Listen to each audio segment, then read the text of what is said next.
He knew some of the others from classes, recognized a handful by sight. He reminded himself of the purpose for joining, to learn, have a little fun, and to make some casual connections. Lone wolves that didn't blend. The redhead sat on the floor talking to the jock-looking guy he'd seen her with on campus, and the girl who'd saved her a seat that first day. Definitely a trio, he concluded. When the redhead laughed and gave the jock guy a friendly elbow bump, he wondered if they were a thing. The possibility should have relieved him. Instead, he felt a quick, nasty twinge he thought must be jealousy. Another new sensation he didn't like. He saw the professor, who had perched himself on the arm of a sofa, even in jeans and t-shirt, no jacket, and gesturing with a bottle of Amstel Light. He looked like a college professor. Booth spotted a handful of folding chairs set up on the other side of the room and headed there. It made him part of the group, but just a little part, and suited him. The chatter didn't end when the professor pushed to his feet, but it died to murmurs. Welcome to our first meeting of the year. Some of you are here because you are Shakespeare fans. Some of you are hoping to improve your grade, and some because you heard about free food. Valid choices all. I see some familiar faces and some new ones. I don't know all your names as yet, but I will. The rules of the road are few. Keep your area clean. Recycle all bottles and cans. If you break it, you bought it. Otherwise, all opinions and interpretations are, again, valid. They may be disputed. Those disputes are also valid, and lively discussions don't have to cross over into rude. He sat again, gestured again. Discussions this term will focus on the romance in Shakespeare's work, the humor and conflict in them, the wit and words, and how those relationships depict the era in which they were written, how they resound with or jar against today's sensibilities. To start us off, tonight we'll take a look at Beatrice and Benedict, potentially contrasting them with Hero and Claudio. He paused a beat. And if you don't recognize those names, haven't read Mucho Ado, you need to brush up your Shakespeare. Brush up your Shakespeare, Ajay sang in a surprisingly strong voice. Start quoting him now. Ben laughed, waved a hand. And if you don't recognize that, rent the movie. Though when we get to Petruchio and Kate, we'll open the windows to clear the smoke pumping out of Miranda's ears. If the bard lived today, she'd have many, many choice words for him over shrew. Sexist bully violently and psychologically tortures a strong woman until he crushes her into a compliant doormat. And other words to that effect. Ben finished with a grin for his daughter. But another time for that. Let's start with Beatrice. Another strong woman, smart, shrewd, acerbic, with a gimlet eye toward the male of the species, and that we see from her lines. I'd rather hear my dog bark at a crow than a man swear he loves me. And how is that not sexist? The jock guy objected. And, Booth noted, they were off and running. A lot of crosstalk, points and counterpoints. The group tossed quotes around like confetti in big, colorful bunches. He didn't intend to say much of anything this first round. It paid, in his opinion, to know who's who and what's what before wading in. You learned more, he thought, by listening, observing. The redhead had a lot of opinions and wasn't shy about expressing them. He also determined in about 2 minutes she was scary smart, at least in this area. Zed had squeezed into a chair with a girl named Jen. Black framed glasses, no nonsense straight black bobadil. The jock guy, Phil, took on all comers, but in a low-key sort of style. The third of the trio, Haley, had to be on the debate team, as she'd take either side of a point and argue it for the sake of it. The professor didn't insert himself often, but let the conversations roll. Booth decided it was a sign of a good teacher and a confident leader. RJ went out and came back with another bowl of chips and handed Booth another Coke. Thanks. And because he was tuned into the discussion as he opened the bottle, he spoke without thinking. Claudio didn't actually love her. Ben looked over, tilted his head, because... What? Oh, sorry, I was just thinking out loud. Finish the thought. Stuck, he shifted in his chair. I mean, how's that love? He's duped by Don John, and everybody knows Don John's an asshole. Into thinking Hero's banging some other guy. Why doesn't he head right up there and deal with it? He waits until the wedding, condemns her, doesn't say what the hell. And he is fine if she dies for it. Even her dad's fine with it. But nobody's saying how about the guy banging her. Nobody's saying, get a rope for him? How's that love? She's just a woman, right? Nice to look at. And he can get another. Benedict and Beatrice meet and stand on even ground. Hero and Claudio don't. He wished he hadn't noticed how the redhead smiled at him when he finished. He thought she betrayed him on the night before the wedding. This from Haley, the debater. Thought is a word, isn't it? He never asks, never demands an explanation, and he doesn't believe her when she denies it. Is passive, and so is Hero. They're solid foils for Benedict and Beatrice. Hero should have told Claudio to stuff it. Thanks for nothing, you dick, Jen continued. Right? And maybe how she'd rather marry Dogberry. At least he knows he's an ass. That got a laugh Booth found surprisingly satisfying.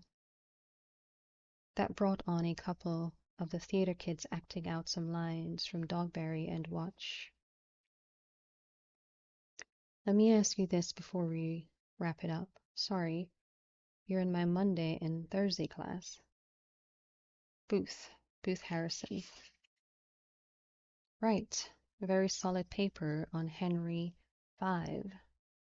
Will these two couples, those four crazy kids, make it? Sure, I think so. Benedict and Beatrice are crazy about each other. They've both got brains and won't ever be bored. Claudio and Hero will just passively drift through, follow traditions, break no norms, and they'd be fine with it. I have to agree. And on that note, pick up your debris and get out of my house. Next week on campus, same time. We'll discuss the relationships in midsummer, adding some magical hijinks as another wedding approaches. People shuffled up, gathered their debris, and the noise level rose with it. Out of long ingrained habit, Booth started gathering up what others left behind. I hope it didn't scare you off. Oh, no, sir. It was good. You even started with my favorite comedy. I have a particular fondness for it. You're doing excellent work in my class. It wouldn't hurt to participate more. That really stood out. I guess I'm absorbing right now. Don't wait too long. I like hearing my students' voices. He disposed of the trash he'd picked up, kept the half Coke for the ride, and since a redhead huddled with the jock had to be a thing there, managed to get out the house without running into her again. Some of the kids lingered outside, hanging out on the lawn, the sidewalk.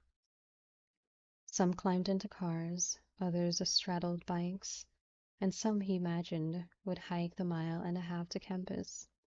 Hey, Booth, do you mind giving Jen a ride back? Zed had his arm around her shoulders, but it struck Booth as more companionable a move than romantic. Either way. Sure, pile in. Thanks. Your first meeting, right? Yeah, I liked it. We've got a drama club that meets the first Tuesday of the month. You should join. How come you guys haven't talked him into the drama club? Rejected, RJ told her. One at a time. I've got a full class load this term. Gotta have an outlet. Jen chatted all the way back in a manner that told him the three of them knew each other well. I can drop you at your dorm, Booth told her. No problem. No dorm thanks. I live with these guys. No sexcapades. Just five of us living in platonic chaos. You hooked up? No. Bad breakup in Texas, RJ supplied. I hear that. I'd ask you out because you're really cute, but you're not my type. That had him glancing in the rear view as RJ had grabbed a shotgun. Okay, why is that? I'm a petite Asian goddess at 5'1", and you're a long, lean machine. What are you, 6'3"? And a quarter. See? We'd look stupid right off, with a foot and a quarter difference. So more Platonicville. You could wear heels. She laughed, slapped Zed on the leg. I like him. He told me I would. He liked her too, the freewheeling way of her, and drove home after the drop-off, pleased with the way the whole evening ended. Now that he'd chipped the redhead and the jock, he could put her out of his mind all the way. She ambushed him the next day. He never saw it coming and walked right into it. She waited outside the class, then just blocked his way. He said, Hey, hi. Hey, hi. Let's go get coffee. It stumped him, so he was slow off the mark. Actually, I need to. You've got an hour and a half before your next class. Me too. Let's get coffee. I'm buying. Rude, in his mother's world, was a four-letter word. Okay. Do you need something? He asked as she took his arm, pulled him along. Yeah, coffee. I overslept this morning. I hate when that happens, and barely had time to knock down a single cup on the dash. No, I meant for me. I do. I have a burning question. She hadn't had time for the braid either, he thought, but had managed to pull her hair back in a long, sleek tail and flipped it back as she looked at him. Okay. Do you believe in reincarnation? You know, we live many lives until we get it all the way right. It didn't come close to any question he expected, but since she was leading him along, she obviously knew just where she wanted to get her coffee. He considered the answer, and thought of his mother, how short her life had been, how hard so much of it turned out to be. Yeah, there has to be more than one round. I think so too. So I'm wondering, second burning question. If I did you wrong in some past life, and that's why you don't like me, I'm generally considered pretty likable, but maybe in that past life I strangled your dog. I don't think you strangled my dog or anyone else's. She gave him a long, knowing look with those fabulous eyes. Past lives are tricky. And anyway, I don't like you. I don't know you. Now's your chance. She aimed straight for a cafe among the shops, eating up ground on those long legs. I liked what you said about Claudio and Hero, so you get that chance. The place was packed with students and staff craving coffee, muffins, cookies the size of dessert plates. I don't really drink coffee much. She stared at him with those oddly amazing green eyes. And yet you stand and breathe and function. She stepped up to the counter.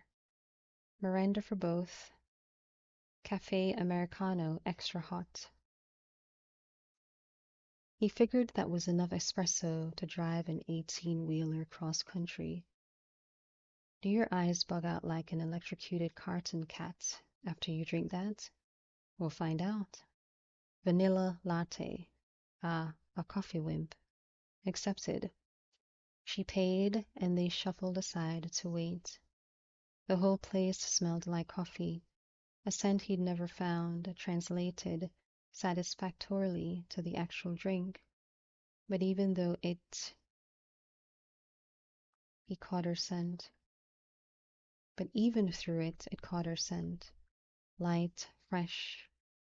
Because he did, he reminded himself, if he'd hooked her up with a jock. Fill the jock. So, where's Phil? She arched one eyebrow, the left. He'd noticed she had that skill, quirk, whatever, and she took her phone out of her pocket to check the time. I think he's got his film studies class about now. Why? No reason.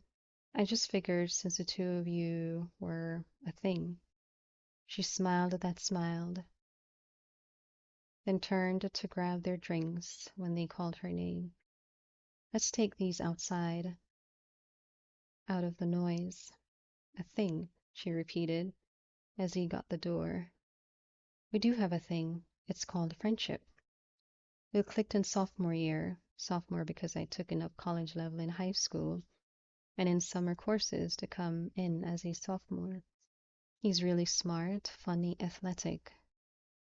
Starting quarterback this year, and he's crushing pretty hard on this grad student right now. Chad. Oh, he's not my token gay friend, just my friend. Any problem with that? No, geez, no. Except it made him a mess again. Good. I draw a hard line at bigotry in any and all forms. So, she continued as they walked. Transfer in your senior year. Why is that? If you spend 2 minutes around RJ, you'll already know. She laughed, gestured to a vacant bench. Bad breakup. Most of us have had one, but we don't usually move to another state. He blended stories on the spot. I wanted a change. I had toured the campus before and I really liked it, but my mother died. Oh, Booth, I'm so sorry. She meant it. He could feel it when she put a hand over his. It was all hard, and after my aunt, my mother's sister, she'd been with us through it all. We both wanted out of Chicago. She was looking at New Mexico, so since Texas was on my list, I took it. It's a great school, but when I had the excuse, I guess, to switch, I took it. And it feels right. Preaching to the choir, as I basically grew up there. How about your father? Never in the picture. Your dad's great. Top dad in the world of dads. He needed to know more. He didn't want to, but needed to. Your mom?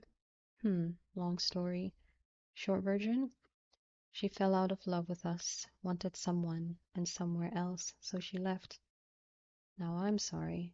No, actually, it worked out best for everybody.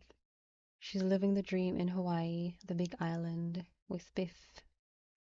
She slipped on sunglasses when they sat down, and now tipped them down to peer at him over the tops. That's his actual name. Shit, shit, shit. He liked her. Well, he has to live with that. He does. They do. And my father and I are, as she sees it, stuck in the muck of academia. I guess we just like the muck. She took a long, slow drink of her coffee, ripped her head back to the sky. So, Booth Harrison from Chicago via Texas, what do you want to do with your life? Right now, learn. I like learning. Me too. What's wrong with us? And what do you do for fun that doesn't involve learning? Break into houses, he thought, crack safes, bargain with fences. It might have been his job, but that didn't mean it was fun. I like music and hanging out with the dog next door, Mac, Golden Retriever. He's pretty great. I like to cook. Down went the shades again. You cook? Yeah. I learned when my mom was sick, and I have some friends in New Orleans, and spent some time there. I got better at it. My dad and I fumble around the kitchen. We actually hired someone, Susanna, to come in twice a week and make meals so we don't starve. Well, now that we've established I didn't strangle your dog in a past life, you can show me your culinary skills sometime. Meanwhile, I have some prep for my next class. This time she lifted up her sunglasses, tapped a finger under her eye. Did they bug out? No, they're beautiful. She slipped the glasses back in place. Luck of the DNA lottery. Good talk, she said as she rose. See you around. Yeah, sure. Thanks for the coffee. That barely qualifies as coffee, but you're welcome. She left him there, sitting on the bench, looking down into what barely qualified as coffee. And he knew he was sunk. Since avoiding her now seemed stupid, Booth did his best to keep any encounters brief and casual. He'd come to UNC to learn and to have the best experience he could in his final year of college, though he'd already started looking at some postgraduate classes. After all, when he finally let go of college, he'd probably need to get some sort of day job as cover for his actual career. He could start a cleaning company. God knew he had the experience, and he'd taken some accounting and some business courses at A&M, so he had a handle on that. But this year he'd earmarked for the sheer pleasure of learning what appealed. 2 months in, he held solid A's, a small circle of friends, and a routine that satisfied him. Then RJ and Zed dragged him to a football game. He didn't like football. He didn't dislike football. He was completely neutral on the spot. While his mother and Mags had supported the Bears, they hadn't done so with the same fervor they devoted to the Cubs. Sports just hadn't been one of his interests, but he'd learned, especially in Texas, that if a guy didn't want to stand out, he warmed a seat at a football game and cheered for the home team. And when the Tar Heels met the Cavaliers on the home field, he showed up at Kennan Stadium wearing Sioux colors. He did his job, wore a school hoodie, cheered for the mascot, a live ram named Ramesses. He ate a very decent pulled pork sandwich, yelled, booed, or cursed at appropriate times, along with around 50,000 others, and thought, with some regret, of all the empty houses ripe for the picking on this cool, clear night in October. He knew enough about football to see that while Phil the Jock was on his game, the defense was sorely lacking. As a result, the Tar Heels ended the first quarter up 7. They made it 10-7 at halftime, which boosted the spirits of the home team crowd. Since then, busied himself flirting with his current date, and RJ and Jen argued with surprising passion over a flag thrown on the Tar Heels offense in the last minutes of the half, Booth decided to stretch his legs. And there she was. In a stadium of 50,000, he ran right into her. She wore jeans, a school hoodie with her hair tumbling down her back. People milled and flowed around her as she leaned against a wall and finished texting someone on her phone. She tucked it into the kangaroo pocket of her hoodie. Football fan? He started to say sure, then the truth came out of him. No, not remotely. Peer pressure. She pressed her palm to her chest. Friendship. Well, and family. If my dad somehow whacked off his own right arm before a home game against Virginia, he'd tell the ambulance to detour here first. She held up a finger, pulled out her phone. That's him now, asking me to pick up some fries before I go back. He nervous eats at these games. He's got a friend who went to the University of Virginia, and they place a serious bet on any game. Really? The professor hadn't struck him as a gambling type. How much? A shiny quarter. The same quarter, the lucky quarter. A coveted prize for 17 years and counting. She gestured to one of the concession stands. Hang with me while I do my daughterly duty. I heard you were tutoring Ken Fisher. He's a right tackle, or left tackle, or something. Phil told me you were helping him with his French class. People milled around him. He didn't notice. Yeah, he needs a foreign language credit, and he's having a hard time with it. Professor Relv asked if I would. He's got her for French 101. Phil says it's helping. Ken's got to keep his grades up to keep his scholarship and stay off the bench.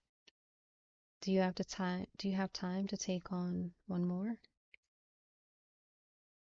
His heart tripped a bit.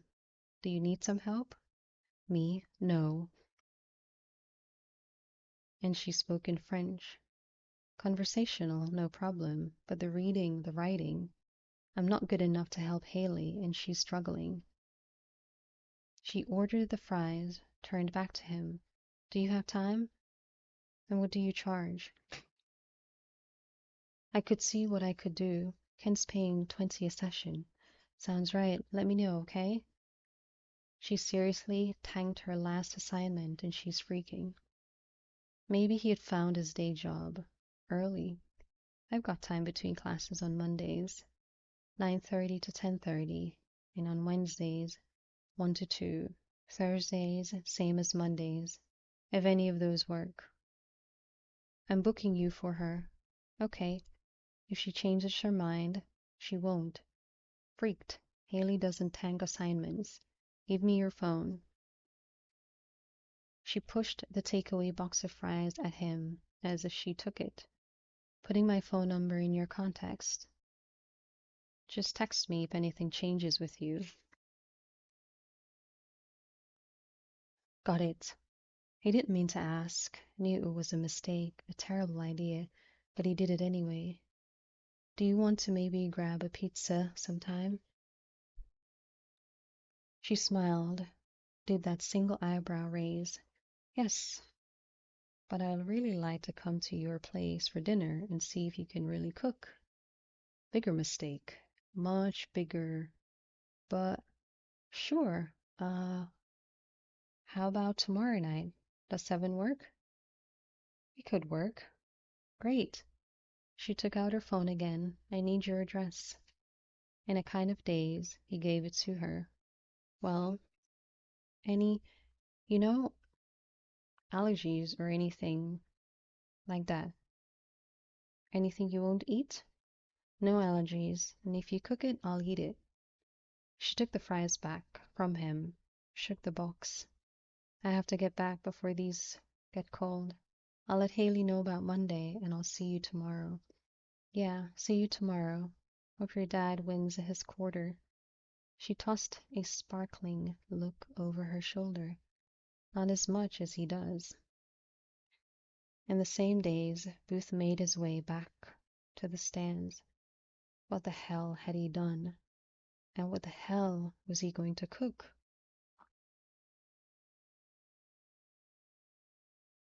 It threw off his entire Saturday routine, which told him maybe, just maybe, he'd already settled into a rut. It wasn't as if he'd never cooked for a girl, woman, before. Dauphine might have been the first outside of family, but she hadn't been the last, though he'd kept that particular move mostly in reserve for when both parties knew or certainly assumed the evening would end in bed. That wouldn't happen here. He'd firmly decided that one. Besides, this equaled a first date. If it really was an actual date, and he had to admit Miranda kept him continually off balance. Maybe they were just pals, Platonicville. That would be best all around. Her father was one of his professors, for God's sake. Talk about sticky. Still, he wanted to impress her with the meal. Nothing fancy, though, he thought as he rejected a half-dozen menus. Fancy was just bragging, but nice, something nice. He decided finally on pesto pasta with grilled chicken. He'd use parfait so nobody had to wind or slump. Plus, parfait looked cheerful, casual. Pasta was casual. It was all casual. He still had his Saturday cleaning, so he hit it early and hit it hard, while the dough for the Italian bread rose. He did all his usual Saturday chores, baked the bread, then went shopping for what he needed for dinner. Then he made himself sit down and work on a paper for his own French class. Shifting from that, he went downstairs, set a timer, and worked on improving his personal best on combination locks. It helped, keeping his hands busy, his mind focused. And still by the time he took a shower, started dinner prep, and a soft, light rain began to fall, he admitted he was a wreck. He should have done some yoga. Mag's is sore by it, and whenever he tried it, it zened him out. Plus, it kept the body limber, and someone with his career choice needed to stay limber. Too late now, he thought, as he wondered if he should light some candles, put some music on, or if that was just too much. He decided the candles worked because the rain made it gloomy. Just cheering it up, like the far pale. At 7:02, not that he was watching the clock, the knock came, and his stomach clenched, not like a fist, but like two fists wringing out a wet rag. She wore one of those dresses with a short denim jacket over it. Little raindrops glimmered on her hair. He'd never wanted anyone or anything as much in his life. She held out a small bouquet of flowers. I thought about wine, but since I didn't know what you were cooking, I didn't know what kind to steal from my father. He stepped right back into the daze as he took the flowers. At first, he thought, no one had ever brought him flowers. Thanks. Come on in. It's a nice house, and wow, she added as she stepped in, so clean it sparkles. When he laughed, she quirked that eyebrow. Family joke, I guess. My mother and my aunt had a cleaning company, the Sparkle Sisters. Great name for it. She wondered at the living room. Pretty sparse. he realized now that she stood in it, but absolutely clean. I grew up cleaning houses, so habit. He cooks, he cleans. You must like living alone off campus. He just shrugged and fell back on the line he'd used all summer. I like having the space, a yard, and the quiet when I'm working, studying. You've got that. Why don't you show me what smells so good? He walked her back to the kitchen, watched her wander again. Nothing much to see, he thought, beyond the Asian formica countertops, the clunky cabinets. Considering the size, he'd hung a pegboard and taken a page from Sebastian's book, hung up kitchen tools. This is where you live more than out there. Yeah, I guess I do. And this Italian. She gestured to the plate of antipasto on the counter, always a top fave. I've got some wine to go with it if you want some. Not technically legal until April, but I would. He didn't have a vase, but had an iced tea glass, so that would do. He struck the flowers in, ordered the wine. Okay, you're not perfect. I'm not? You don't know how to arrange flowers. She took the wine, then set it down to fuss with the flowers. Haley's thrilled, by the way. She got the lowdown from Ken. He says you're a kick-ass tutor, which is high praise from Ken. I did some in high school and here and there. Ken's motivated, but the grammar is killing him. We're working on it. Too bad you're not a math major. I know some people struggling there. Actually, I used to tutor math. She glanced up, then took a pepperoncini from the plate, bit in. This is like calculus and advanced algebra. When he shrugged, she did that eyebrow thing. Really? Math is just numbers, formulas, and logic. I can't say I ever felt that way about it, but I never have to take another math class in my life. She tried an olive. This is good. Anyway, if you want to add to the tutoring, I know a couple people. Sure, I guess. She leaned back against the counter as she sipped her wine. Are you thinking about teaching? No, not really. Right now, it's about learning. You? Maybe. I'd like to write, but there's that whole earning a living thing in there. Write what? Big, sprawling, juicy novels. She sent him that smile. Which takes time and talent and probably luck. So I may end up teaching big, sprawling, juicy novels other people wrote. Maybe, he thought. But but she struck him as beyond motivated. She struck him as driven. But you'll write anyway. It's what I like best. You must read something besides Shakespeare. Anything and everything. One day I'll read Big, Sprawling, and Juicy by Miranda Emerson, laughing. She shook back her hair. Doesn't every lit major want to write, even secretly? Don't you? My mother hoped I would. I'm okay at it, just okay. And it doesn't pull at me, you know? Yeah, I do. What does? Pull at you. Dark, quiet houses, he thought. Locks to be lifted, safes to be cracked. Too many things, maybe, so I can't settle on one. I like figuring things out, how things work. People too. How do they work? Languages. I like learning them. It's figuring things out. Theater. How do you take the story, the setting, these people, and make it all work? Back up. She circled a finger in the air. Languages? More than French? Yeah, well, Spanish and Italian. I'm pretty solid now in Russian and Portuguese. I think I might try Farsi. And he was telling her too much, he realized, because it was all so easy. Hungry? I'm making inroads in the antipasto, so I must be.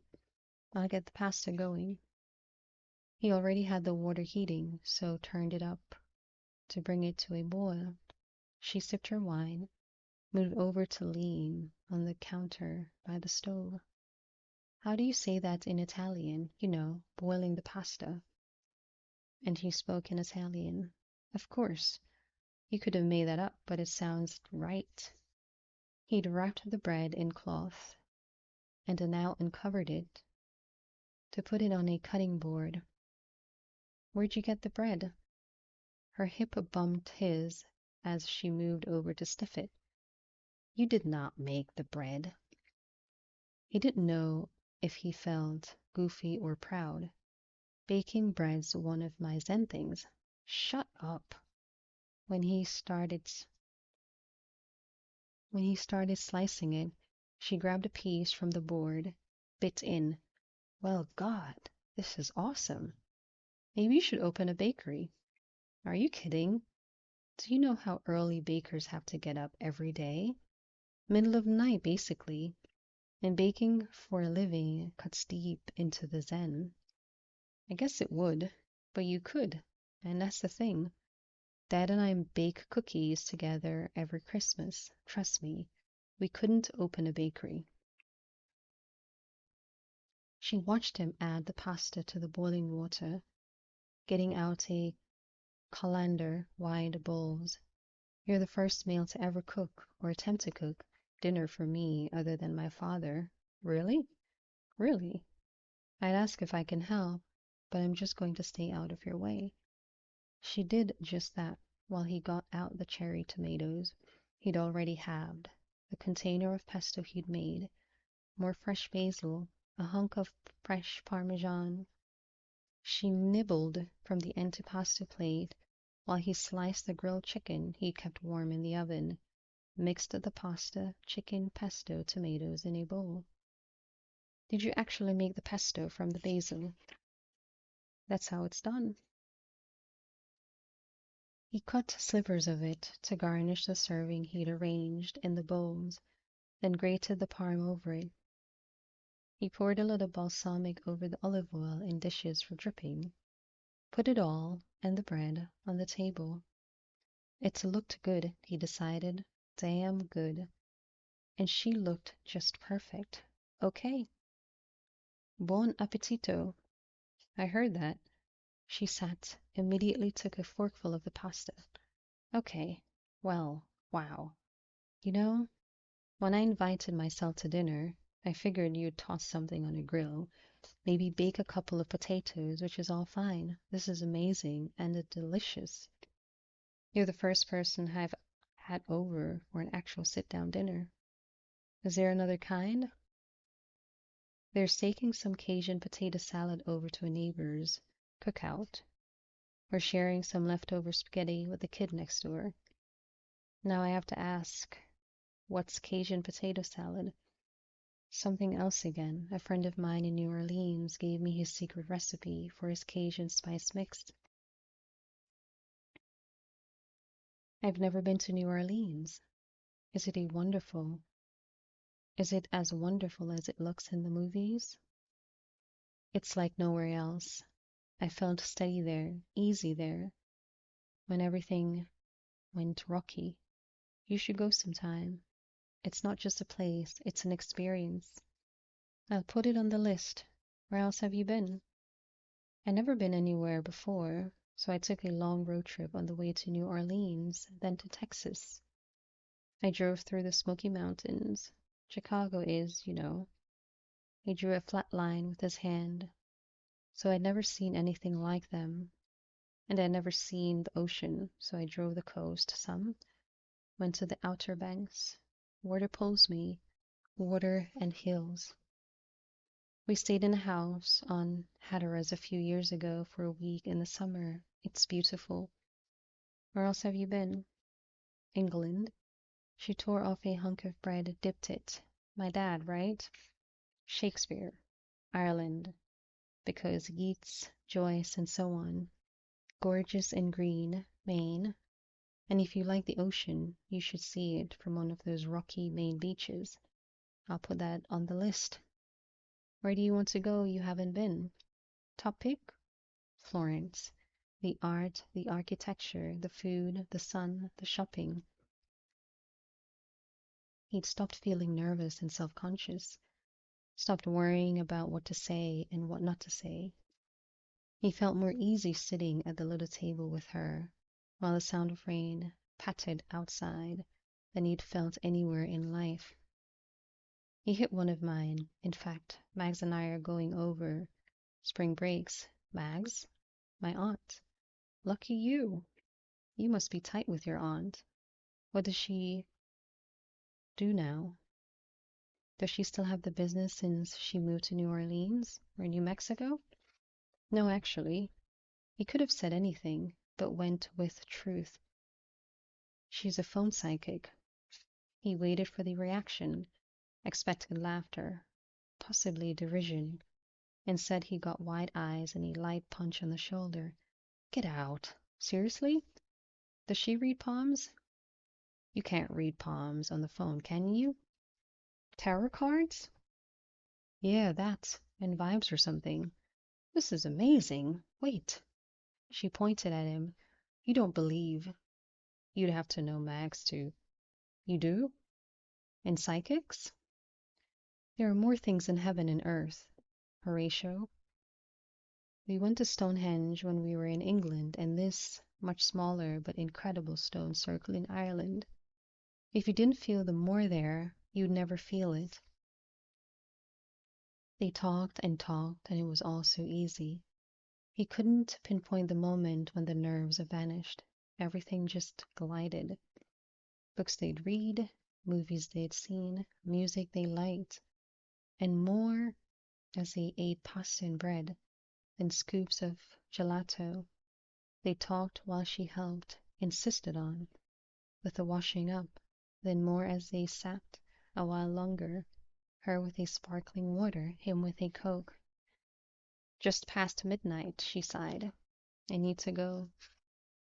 This was really just perfect. I wish I could reciprocate by offering to cook you a meal, but I like you, so I can't subject you to the horror of it. We could grab that pizza sometime, or you could just come back. Both sound good. Let's try this. Pick a movie. I can take you to a movie without risk of giving you food poisoning. That way, I can invite myself to dinner again with a clear conscience. Okay, how about tomorrow night? She rose to pull on her jacket. Monday's better for me. I've got a paper due Monday morning and it still needs polishing. Monday works. Any Monday, he thought, as he walked her to the door. Any day, any time, ever.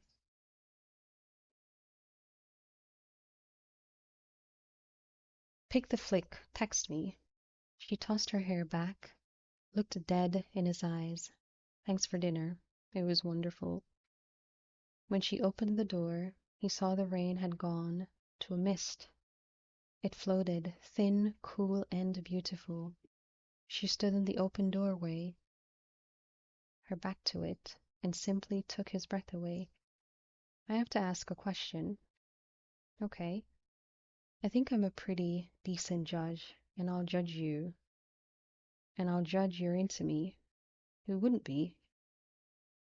Scores, she said easily, but I judge you are. I've given you a few openings, and you don't go through them. So I invite myself over, and we've had, a good 5 hours or so alone in your house. Good food, good company, again in my judgment.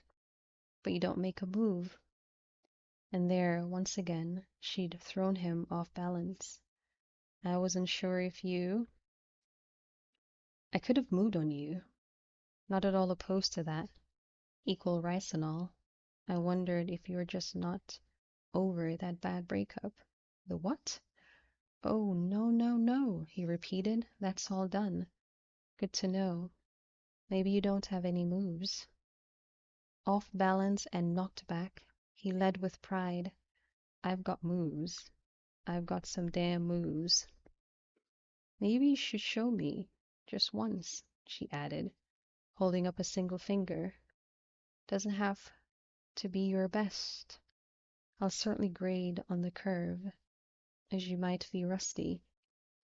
Irritated, as she'd certainly intended, he moved in, gripped her hips, then with his eyes on hers, slid his hands up her sides, slow, until he'd gathered her again with him close.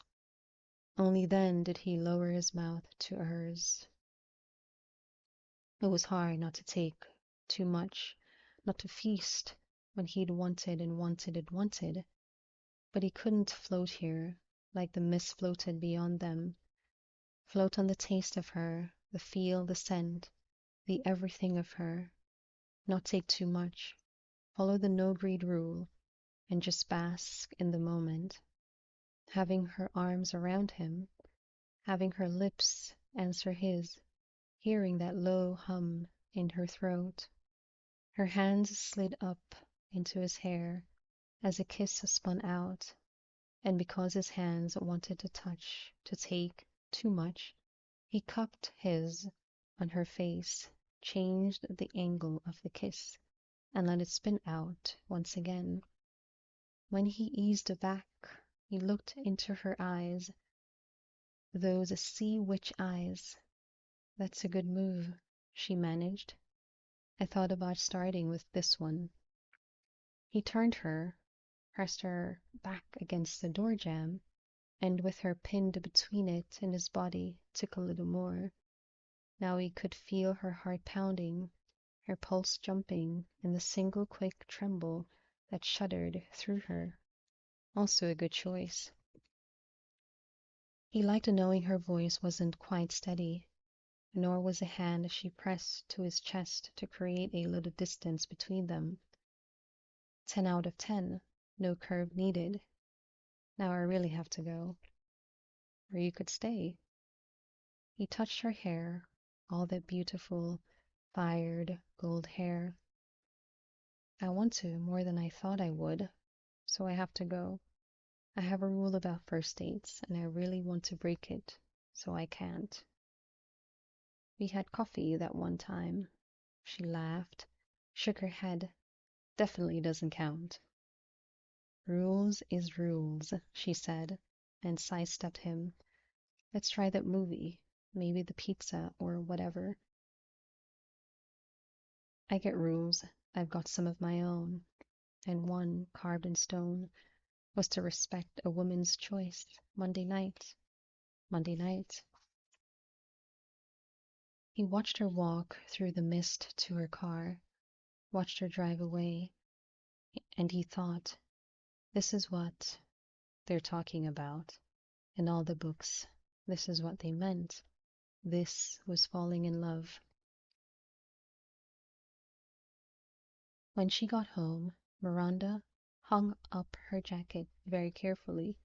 She walked up the steps very quietly.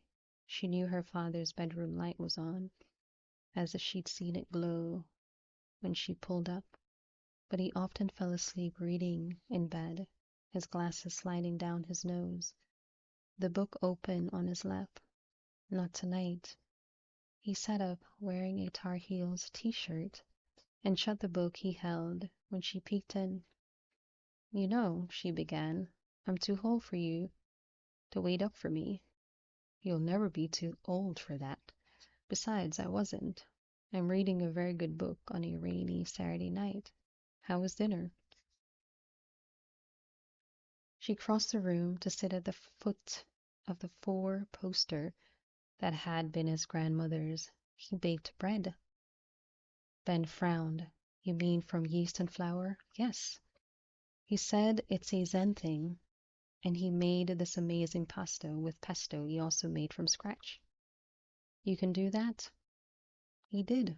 His house. It's cute. And it's so clean I felt like I need to hose down my room in the morning.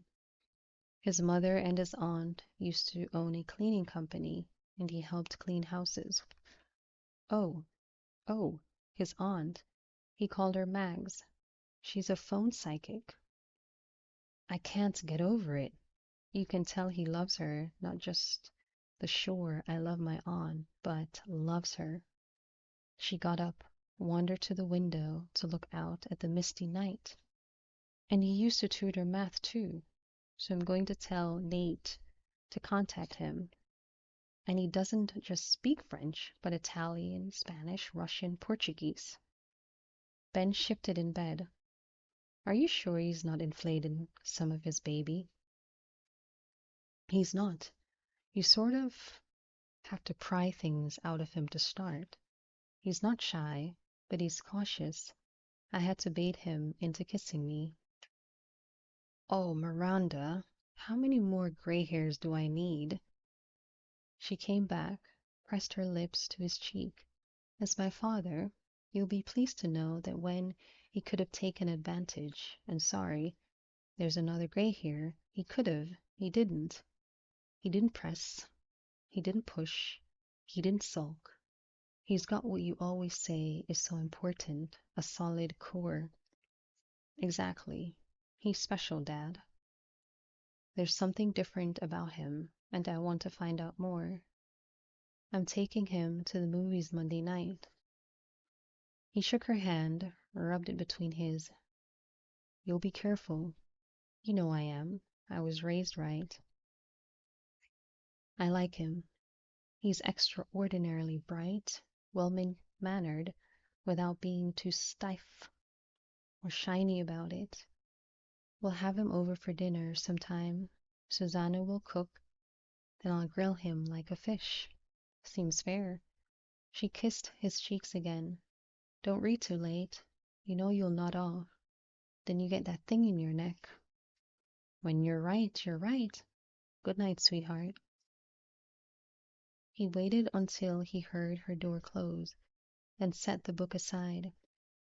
He hadn't precisely waited up. He'd been reading, but now that the center of his world had come home safe and sound, he could sleep. Maybe he'd worry a bit first about his little girl's starry eyes when she talked about the boy, but he could sleep. 6 languages? Ben muttered when he turned off the light. At his age? We'll see about that one.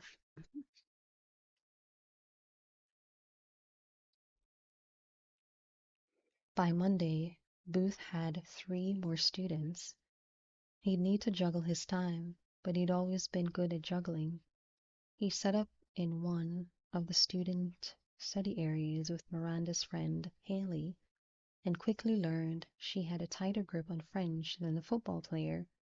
More, he found out she was deadly serious about improving her grade, and due to that, along with her frequent stumbles on French reading comprehension, he learned her favorite word, merdy.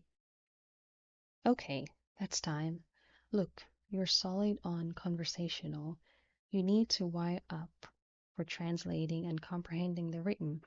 So, homework. Merdy. Yeah, and still, do like a journal entry. Pick a day or make it up. How would I know? But writing it out's going to help you read blocks of text. And hit the foreign section in the library. Pick a French translation of a romance or a mystery novel. She slitted her eyes at him. Romance because I'm a girl? You'd rather I said Cervantes or Dumas? Been there, done that, sucked. I hear you. What I want is for you to read something that's been translated from English into French. Got it. And this didn't actually suck. Plus, after this, I totally get why Miranda's into you. There went that heart skip again. Is she? Please. With an eye roll, Haley gathered her things. I wouldn't say it if you didn't already know it. Have fun at the movies tonight.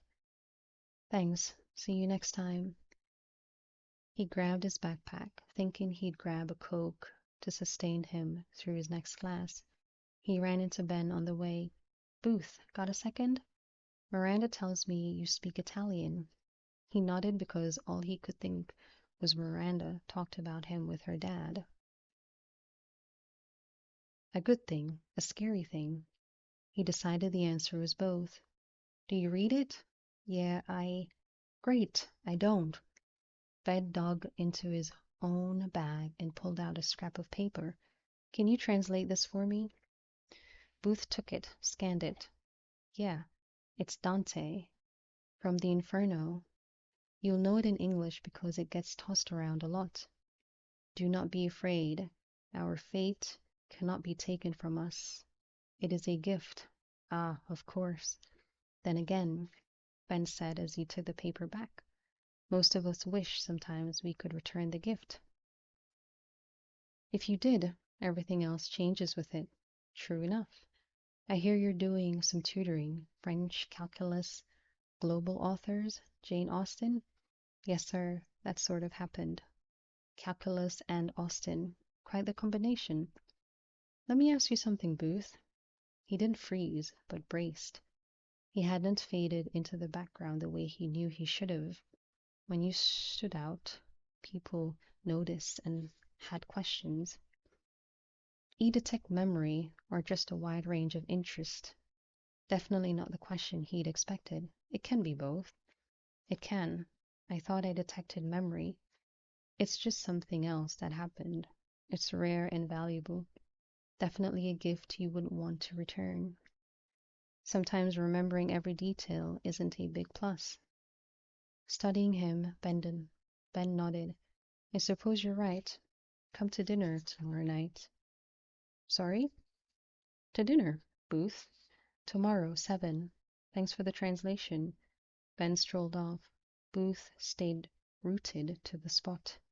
He should cancel his movie date. In fact, he should head home, pack up, and take off. There were other places, other colleges. There was always somewhere else to slide into. But he did remember every damn thing. He remembered what it felt like to sit and talk to Miranda, to hear her laugh, what it felt like inside him when he kissed her. He knew what it felt like to belong again, to have friends again, something he'd avoided since New Orleans. He didn't want to give it up. He didn't want to give her up. He'd let her guard. He'd let down his guard more than a little. But he'd handle it. He'd adjust. Dante claimed fate was a gift. Fine. He'd figure out how to use it.